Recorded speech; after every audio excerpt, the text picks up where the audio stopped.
3 जानेवारी 2026 रोजी मठ भारती देवस्थान व जमीन बचाव संघर्ष समिती कार्यालयाचा उद्घाटन समारंभ वाशी जिल्हा धाराशिव येथे पार पडला। मौजे वाशी येथील मठ भारती देवस्थान हे अत्यंत पवित्र देवस्थान होते।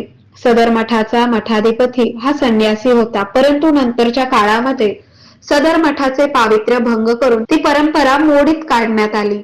तसेच सदर मठासाठी निजमाने दिलेली शेकडो एकर जमीन बेकायदेशीर प्लॉटिंग करून विकण्याचे काम रोजपणे सुरू आहे। अशा परिस्थितीत शासनाने सदर मठ भारती देवस्थान व देवस्थानाची जमीन ताब्यात घेऊन योग्य प्रकारे त्याचे नियोजन करावे, हे संघर्ष समितीचे उद्दिष्ट आहे। या कार्यालयाचे उद्घाटन मौजे वाशी येथील ज्येष्ठ पत्रकार बळीराम जगताप यांच्या हस्ते फीत कापून करण्यात आले।